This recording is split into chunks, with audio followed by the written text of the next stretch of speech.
Hello and welcome back to My Mom's Basement. It is Robbie Fox, and I am here with truly one of my favorite bands, the Maine. I've got all the guys from the Maine here. Their new song, Loved You a Little, not as new as you would expect. It's been out for a bit. Loved You a Little, featuring Taking Back Sunday and Charlotte Sands, is out now. They've got a ton of dates worldwide towards the end of this summer, into the fall, going to Australia. You're going all over the place. How are you guys? Doing very well. Quite We're well. all, Yeah. Very all good. individually calling from our respective mothers' basements as well. I appreciate that. It adds to the authenticity of the show. Yeah. So thanks for doing this. How has your summer been so far? It's been good. It's we're not on tour, which is weird. So strange. Generally, this is a time when we're on tour, so we can escape the 113-degree heat that's out right now in Phoenix. But doing good and kind of taking the time to start working on new tunes and hang out with our families and stuff. So Yeah, definitely a good change of pace. It's like I think maybe right now at this point in the summer, a bit of that manic, anxious feeling of like what's going to happen. Are we going to write music? What are we going to do? Is sort of starting to brew. But yeah, like Pat said, we haven't had a ton of summers in Arizona. Like we're just on tour. So it's been nice to swim in 92-degree pool water. How do you guys decide when it's time to sit down and get into some new music? Is it just a feeling you guys all have? Is it like the force? A little like the force, yeah. It never really stops. Like for me, it never really stops in my brain. So I think, there's a collective feeling, it's like, there's a feeling where it's like, okay, yeah, we like, did a vacation and now we're kind of good to go. Like, I think, it's what's so hard for our band is like, we just love making music and putting it out, as is obvious in the idea that we've had 8 albums. So it's like we're trying to balance too, like how much is too much, you know what I mean? So it's like we just want to keep going. And now where I'm sitting right now, I'm in a studio that we're fortunate to sort of chance upon during the pandemic. So now we have this whole space that we haven't really christened yet. Like we still need to set up drums and we still need to turn guitars loud and really give this place a good once over as far as recording goes. So that's really exciting for us. Speaking for the fans, there cannot be too much. Just keep putting it. Keep giving us the music. We'll take it. I think You Loved get You a a Little song is a now. jam too. I think Loved You a Little is great. Where did this song come from in particular, and the idea to do a collaboration on it? Yeah, it sort of spawned out of the idea that we had this album done and we had nowhere to go. We had nowhere to take it.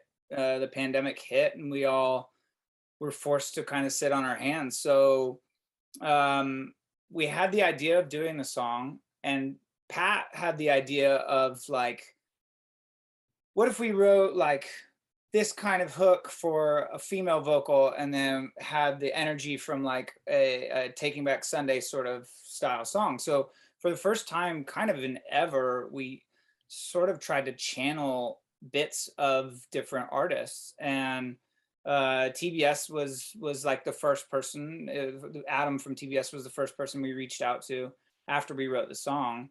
And once he agreed, it was like, okay, shoot, now how do we like make that elevated and find somebody for the hook and the chorus? And we ended up harmoniously meeting and kind of hitting it off with Charlotte, and she kind of stole the show. So it was really like, yeah, it was out of just not boredom, it was out of like the need to create. And yeah, it just I'm glad it made its way into the world when it did, because we were initially thinking, oh, let's just put that on the album on XOXO. And we decided as a group to not do it. And I think for us, it's helped buy us more time from a creative standpoint to like try to wrap our heads around whatever is the next chapter, whatever's to come next. So it's been great. It's also thrown a wrench in everything because like the sound is a bit you know, from our perspective, maybe it's not exactly what people expect when they hear the Maine. So it's like it's definitely toying with our brains. Well, it's also got us thinking now that like maybe it is. So it's like, yeah, you know, exactly. I Maybe think it that's the tricky part. And the funny thing about the song is I feel like it came together so quick once we started writing it, and I think a lot of that was because we had this sort of narrative like in our minds of what we wanted it to be, and so we kind of I wouldn't say we like threw away what we would normally do, but we kind of went in a different direction, just thinking about what it was going to end up being. And I don't know, I like John said, it is kind of a confusing thing because now that, you know, it's been out and it's been received so well, it's kind of like, okay, maybe this might be somewhat how people actually do see us, and like this might be who, you know, it's a part of who we are as a band. So it's kind of interesting. And generally our knee-jerk reaction would be to not deliver anything remotely close to that next. So who knows? The fact that we're considering doing that is different in itself. Normally it would be like turn around and do something the opposite. So we'll see. What do you think the best collabs in the genre are? Because I feel like pop punk music, even power pop music, like they're all over the genre. What are your favorites? Oh man, I mean, Wow.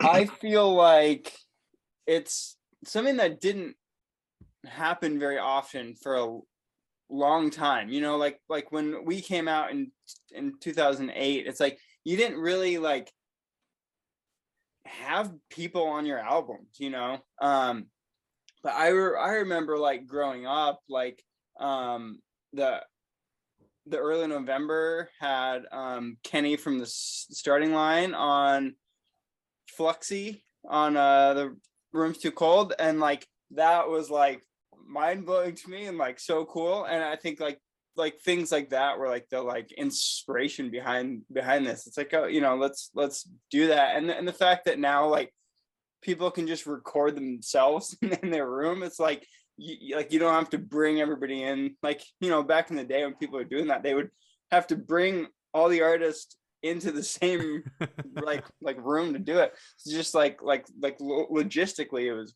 fucking hard, you know. Yeah.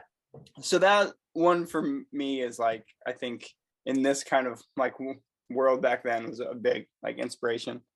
I love the like genre bending stuff. I love the like this on paper shouldn't be, this shouldn't work. But I just feel like music now is just like it, you know, when we first started as a band, it was so easy to just clump all these bands together because yeah, there was difference in sound, but like everybody dressed the same, everybody's hair was the same. It was like, oh, that's all just like pop punk, right? But now it's like the people are still trying to put genres to all these things, but there's really no point because it's like Pat said, people are just creating this stuff in their bedrooms and they're looking completely different than everybody else, you know, and they sound completely different. So I think that's the stuff that really makes me excited is the genre blurring stuff. And, you know, like Charlotte has rock songs, but she's also a pop artist. So it's like, and that's very similar to what we view ourselves as. It's like we have the poppiest pop songs, but we also have like heavy rock songs or, you know, whatever, everything in between. So that's the stuff that really gets me excited now. And you guys mentioned your start in 2008. I think it was 14 years ago this week that Can't Stop, Won't Stop came out. Do you guys have any lasting memories from that era, that touring cycle, all of that? Oh, yeah. Tons. I mean, it was really the start of everything.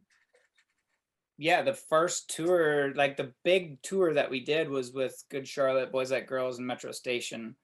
And I just remember being in Chicago. We were all sitting up in the dressing room and we were like, literally, I think we were talking like, do you think we'll meet anybody from this tour? Like, do you think we'll meet anybody in any of the bands?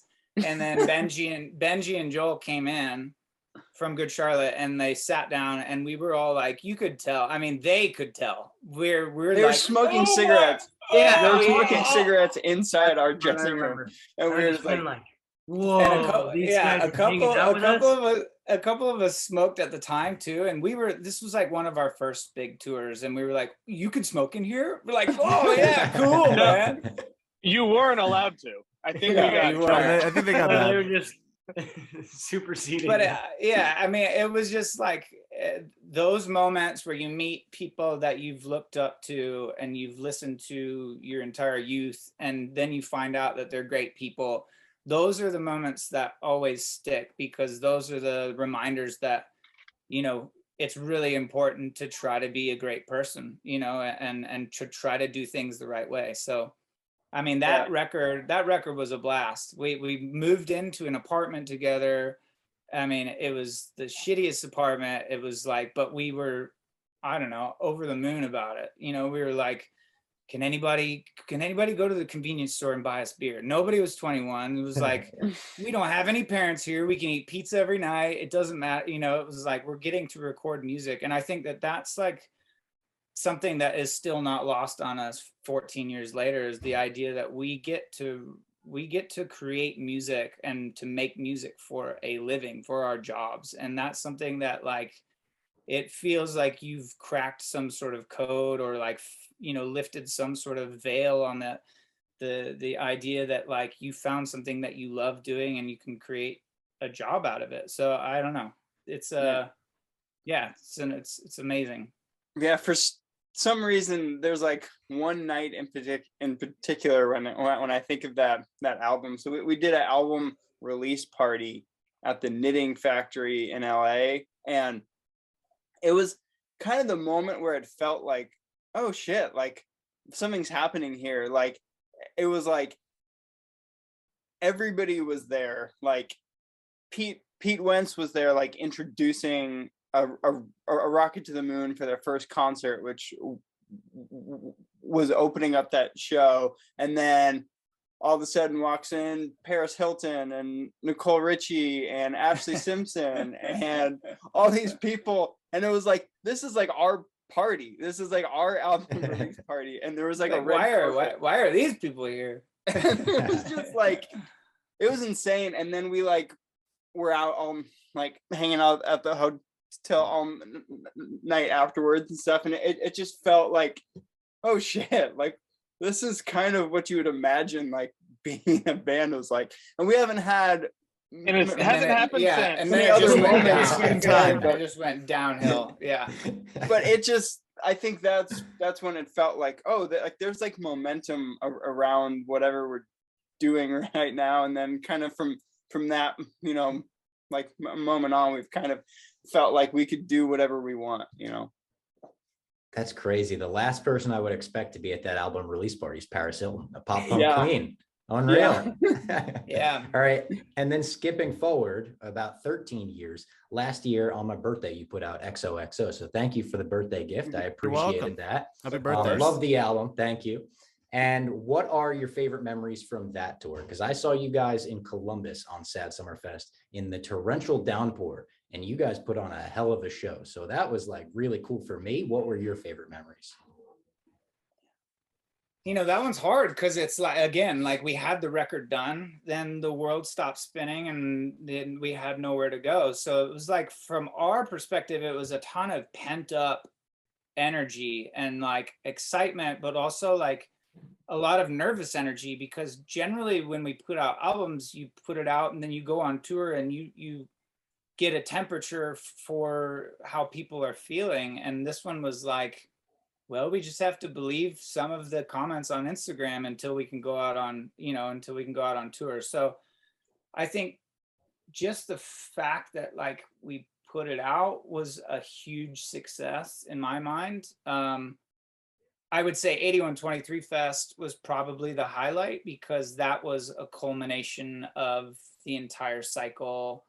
And just like, it was like this convergence of like people feeling comfortable going back to shows. It was all outdoor and it was just like kind of, I don't know, like a magical time. And it was like, we had friends bands there, and it was like backstage to go to like the juxtaposition of what Pat just talked about, our first record being like to backstage at 8123 Fest. It's like we had kids back there. Everybody's got kids now. And it was like, you know, I don't know. It was just, I don't know. It was like a really special, like, hey, we're evolving, and this is the new chapter of sort of who the Maine is, and what our, you know, what our future hopefully looks like for a long time to come. So you guys do cool events like that a lot. Like you're doing one at Pier 17 this summer, like a big, like cool thing like that.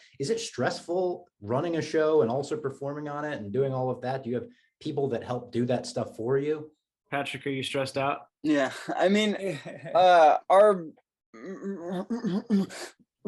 manager like really takes on a lot of the burden of that planning stuff, so we can like worry about the show itself, you know, because it's like, yeah, there's like so many elements to it where just planning an event is a bunch of work, just performing at a concert is a bunch of work, and then everything in between. But I mean, we kind of enjoy the chaos, and you know, I think you just have to accept that during those type of weekends, it's like you're not going to get any rest, and it's just going to be go go go go go. But you just like give it all for a couple days, and then you can take a break. But yeah, I think we love the kind of like community building events like that, where you're going to get people to come in from all over the place, and there's going to be things to do for multiple days, and it just feels, you know, I think there's so many bands now that are on tour, you know, especially now that everybody wants to get back on tour, you know, after the pandemic, that you have to do something to make it interesting for people, you know. So I think it's just like, how do we make it feel like not just your average Wednesday at a show, you know, like how can it feel like when I go to the Maine show, it's different, you know. And that's kind of where that concept comes from. And yeah, I think we realized a long time ago that like no one's gonna love what we do and who we are more than we do. And so we want to really put everything into everything that we're doing. And like Pat's saying, it's like we've been so fortunate. And when he talked about us being able to quote unquote do whatever we want, it's honestly because the people that were there, a large majority of the people that were there for our first record are still around for this most recent one, and to whatever's to come. So I think whenever that clicked, which was probably when we were on MySpace before the first record came out, I think we realized that like it's all inward, right? It's all like, you know, we should be creating this relationship with the people that are actually there, and not the people that, you know, that you're trying to impress, or that, you know, it's like right. Doing these events and this stuff allows us to cater specifically to a certain experience for a certain group of people, you know. Yeah, I think and like Pat just said, it's like people have like been hitting us up talking about they're coming, you know, they're getting friends from England to come over and friends from South America to come up, and it's like it at some point it changed from being only about our band to like we're just sometimes like background music for like their own like lives, you know what I mean, like their own meetups and their own like relationships that they're building. So to be able to kind of facilitate that, that's kind of what we really focus on too, is not just, hey, we're going to play some songs in New York. It's like, it should be more special than that, because, you know, we feel like these people that listen, they deserve more. So. And talking about putting everything into your music, I feel like that's really visible in the way you guys handle separate albums as separate eras for the band. And I like the way that you're totally like, you change the look of everything when it's a new era, a new album. Can you talk to me a little bit about the creative process that goes behind that? So many discussions. Yeah, we do a lot of talking. I mean, it's a lot of times it's all leading up to like, what's the first piece whether it's a demo, usually it's a demo that like gets everybody excited. But even before that, there's a lot of discussion that happens. Is like, you know, John was saying, even with Loved You a Little, it's like our natural instinct is to turn and go the other direction. But now we're having conversations about like, how do we incorporate some of that? Does that make sense for the next thing? And I think naturally over time, that conversation sort of evolves into a bigger picture conversation. And then once you hear that, those first couple pieces of things that everybody is excited about, I think that's usually the jump off point, and then it kind of blossoms out from there. But in the back of our minds, every time we go into that situation, you're thinking, I mean, at this point there's 8 records. So you're thinking about each one of those individually, and what did we do? What did we like? What's, where are we now? What could be better, or more different than anything that we've done before, while also having that sort of, I guess, that all-inclusive mindset of everything that we've already done. And it's getting bigger and bigger, and definitely harder to do when you're thinking about it. But yeah, it's a lot like Ken said, a lot of talking. Yeah, a lot of it stems too, I think, from our love for music in general. Like when we talk about records and bands, we don't generally just speak about one song in particular. Right. You know, it's like we have an enormous affinity for like a band like Wilco, where when we look at and when we talk, we probably all might have different favorite records, but like going into the studio for us is so it's such a sacred kind of process. Like it has evolved and it's changed, but like the idea of getting together as a band and doing something as a band, not for just one single song, I think we still really hold in high regard. So we want to just make things that we're really excited about. One, that we genuinely love.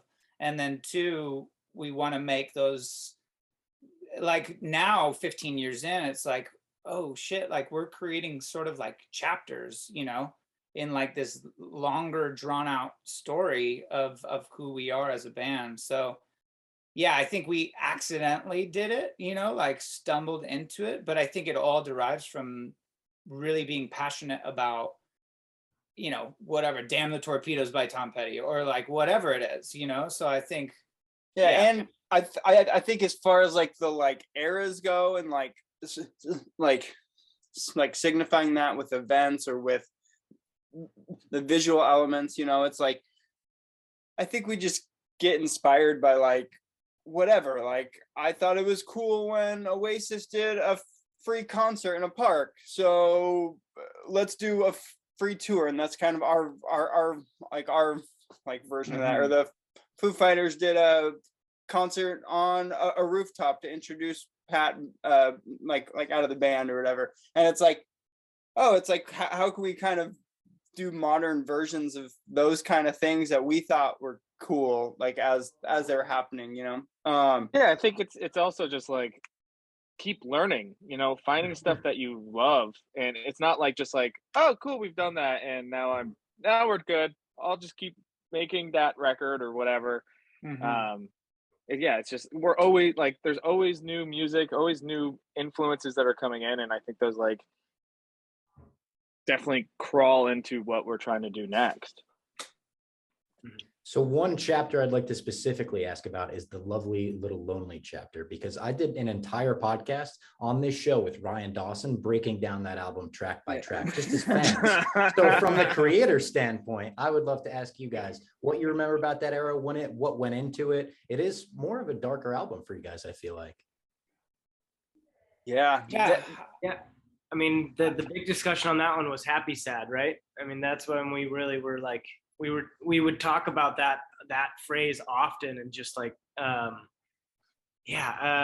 mean, go ahead, John, sorry, but no, I was just gonna say locationally, I think that record, so we did a record called Pioneer with Colby Wedgeworth, who ended up doing American Candy, and he did Lovely Little Lonely as well.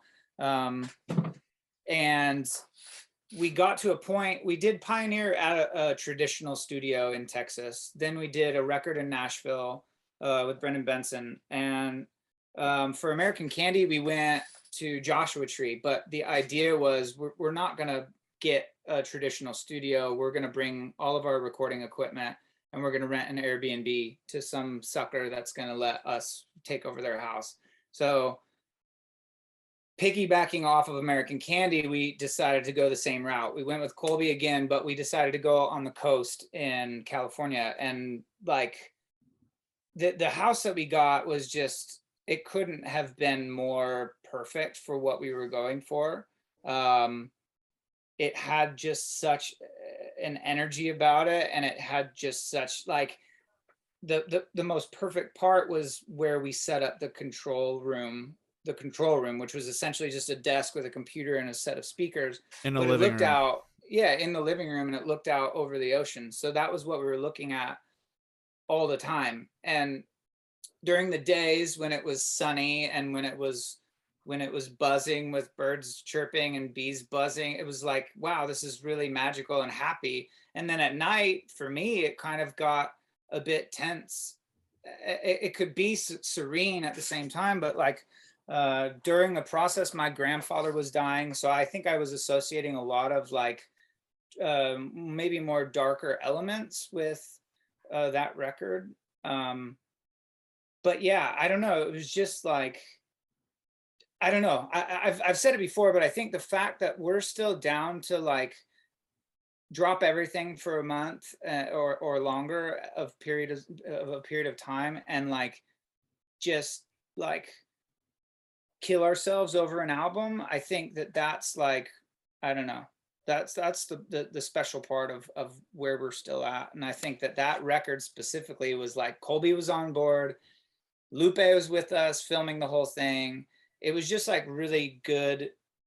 Yeah, probably way better energy than the melancholic kind of like sound that came from it would express. But like, yeah, vibes were like pretty ripe during that. But if you listen to those songs, like there's definitely like we always have this pop element that exists under whatever we're doing. Like it's just always there in the songwriting. And I think that on that record, like it's so funny because in my mind, every time we're talking about it, I see the location. We always talk about the location, and it was such a big part. Like I see these kind of like dark, hazy, like, I don't know, like greens and blues and all the stuff that we were seeing. It was just rainy and sort of that Northwest sort of vibe.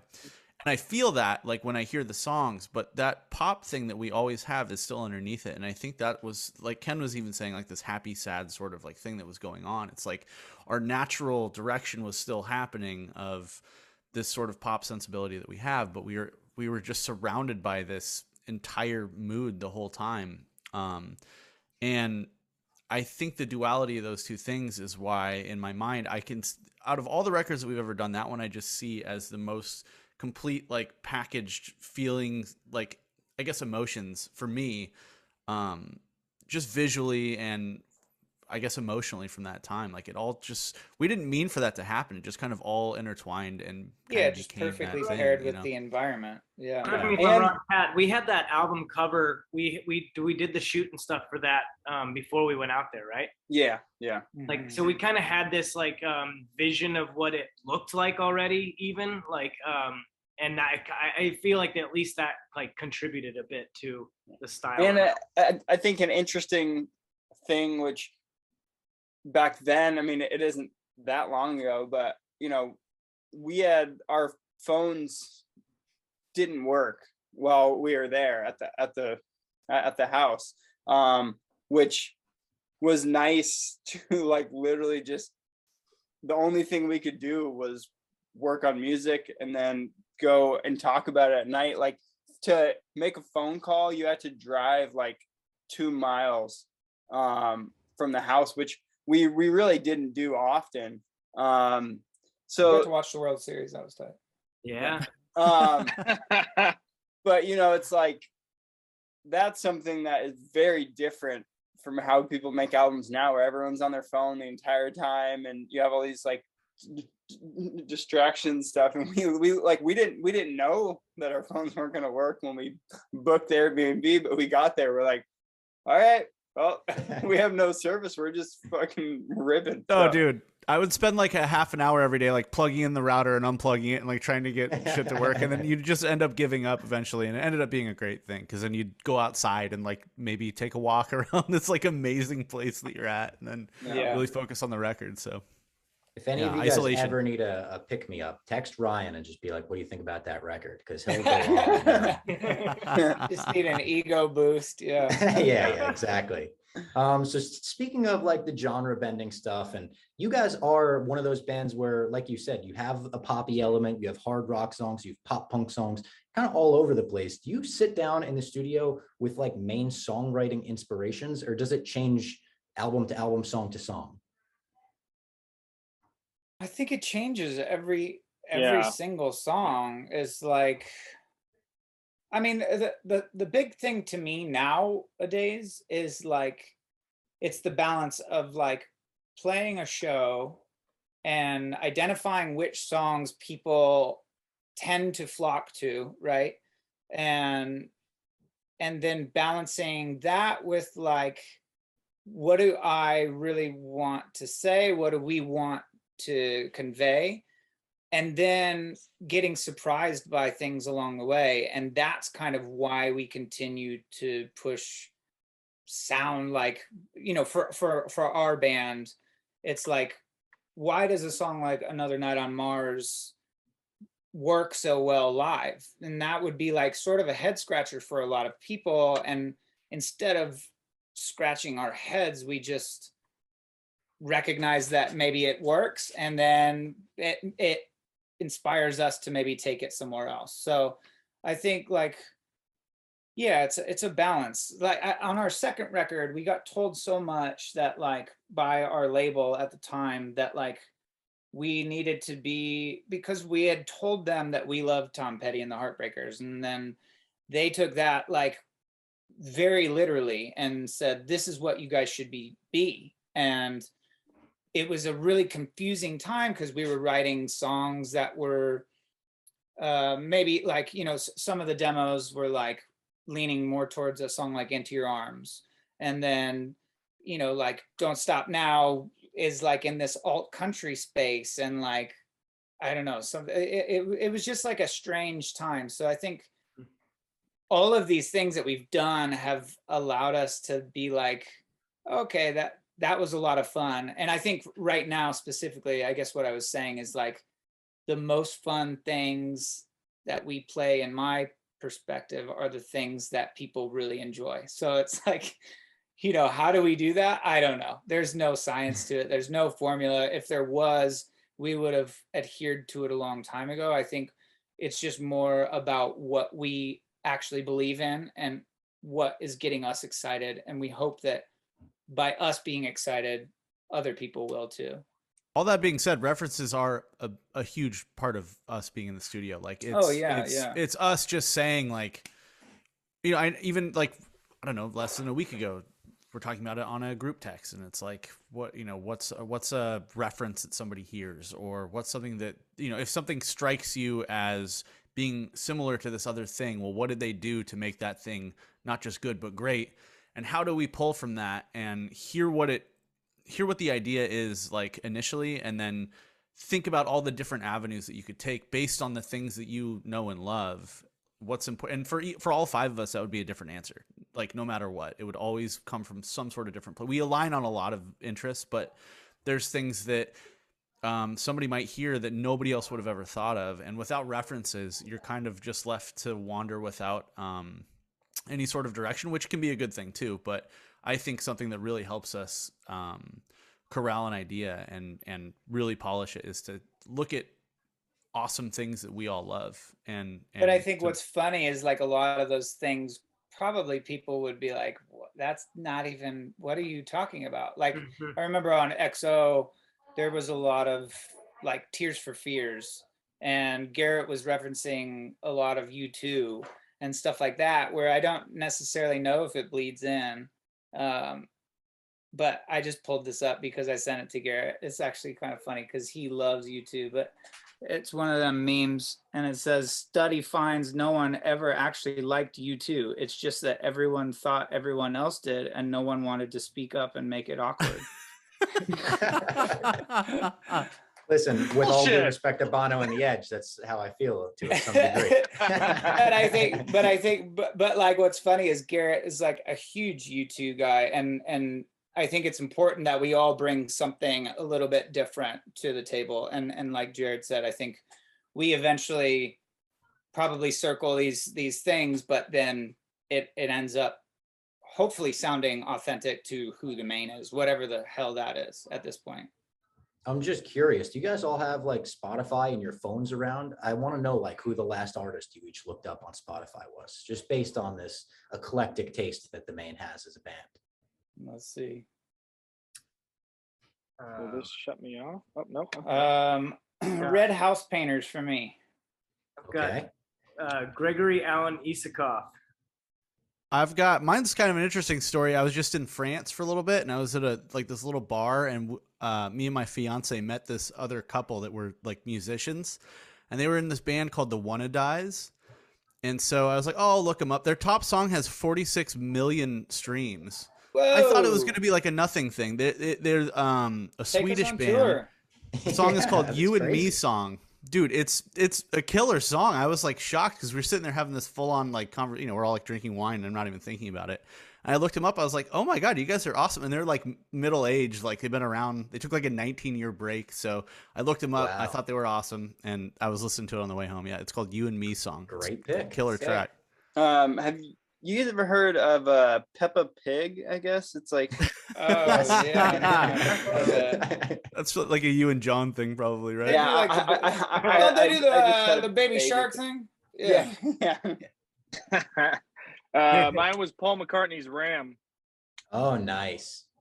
Yeah. Great album. Underrated at the time. I've heard. I wasn't alive for it, but Yeah. I actually good just saw him for the first time like last month. What a tremendous show. Yeah, he I put- saw him in LA like 2 months ago. It was incredible. Yeah, I was at the MetLife Stadium when he brought out Bruce. They did Glory Days. It was tremendous. Wow, Oh Wow. shit. Wow. that's There you go. that's epic. Yeah. That's awesome. All right. This is a question I ask every musician or band that I have on the show. It's a tough one. And it's because I'm such a huge Oasis fan. So Noel Gallagher has a quote where he once said he's pretty much summed up everything he wanted to say in life with rock and roll star, live forever, and cigarettes and alcohol. After that, he says he's just repeating himself. If you could narrow down 3 songs of yours that sum up everything you've wanted to say as a band, what 3 would you pick? Oh, man.